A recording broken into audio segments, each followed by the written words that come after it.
All right, Victor, after watching your video, I felt compelled to do a video response.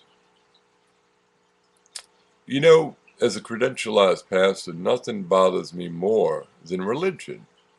You probably say, well, if you're a pastor, how does religion bother you? Religion is broken down into what? Denominations, which equals division.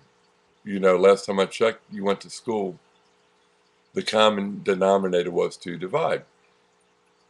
And I don't like using the word a lot, but you know, there's a saying, a house divided will never stand.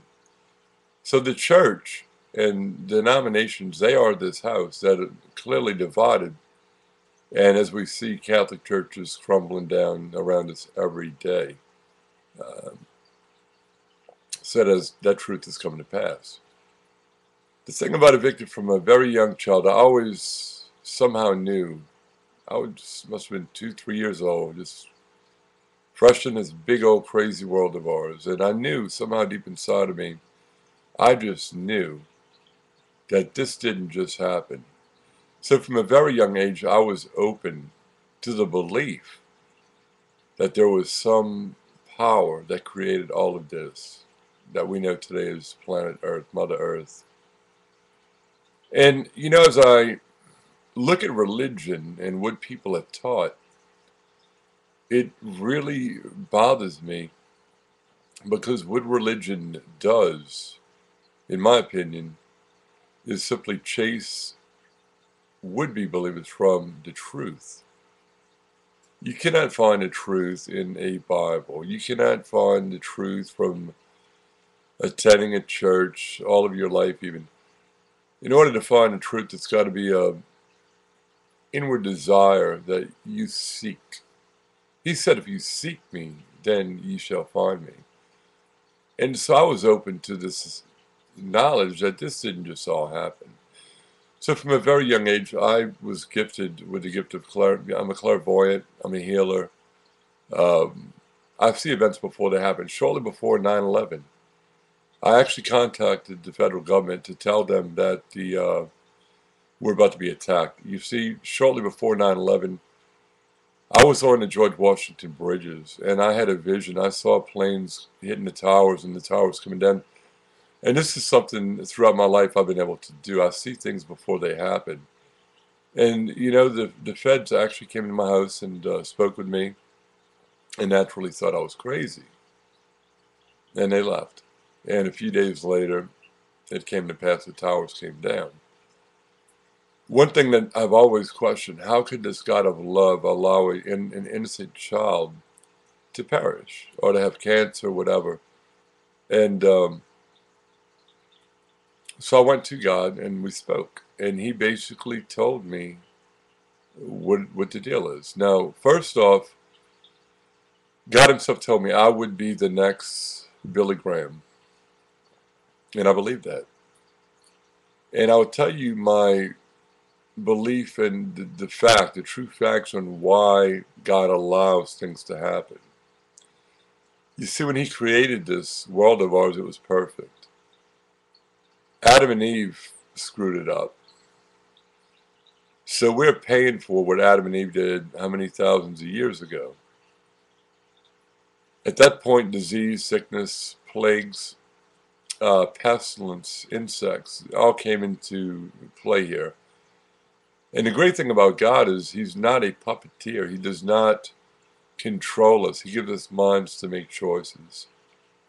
Another thing I thought deeply about was the fact that we have countries where there is no modern day Christianity. Yet, you know, most Christians would tell you the only way that you can go to heaven is through the Son. And they speak of Jesus Christ. Now, it's pretty simple to me that if, you know, the Christian community would tell you that God is your father. And in such, he has children planted in the four corners of the earth who know not religion, they don't know Christianity. In any society, you're going to find some form of religion. It's everywhere,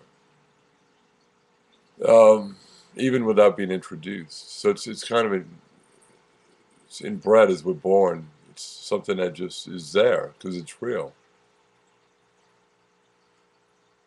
You know, to these lost children in these other countries, in the case that they never had the opportunity to be introduced to the blood of Jesus, in that case, I firmly believe that they will be not judged. They will be rewarded according to the life they led while they were here.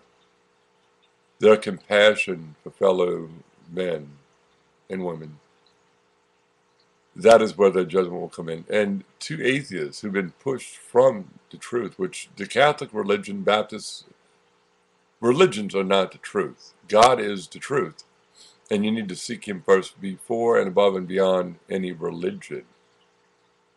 Once you do this, it establishes open communication to God Himself. I've heard God's voice many times. I've been led to people dying. I've had total strangers approach me on the street and simply saying, "Would you pray for me?" How would they know that I'm a man of God? They wouldn't unless He told them so.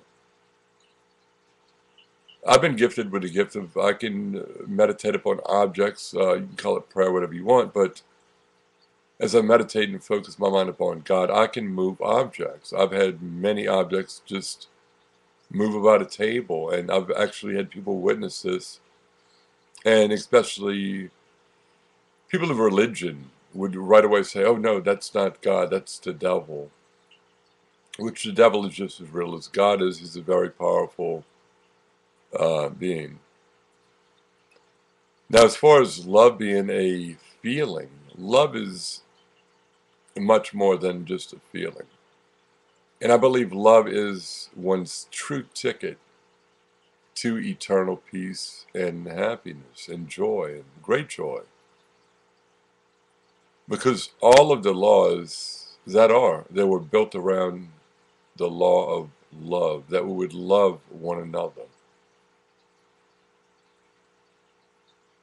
So, to your friend, to this guy who's lost his child, I personally can't imagine what it must be like losing a child. But, don't point your finger at God and blame God. God didn't do it. It's something that happened. It's done. You should even grasp hope even tighter. And I'm talking to the guy who lost his son. And that the hope of a reunion one day with your child in the kingdom.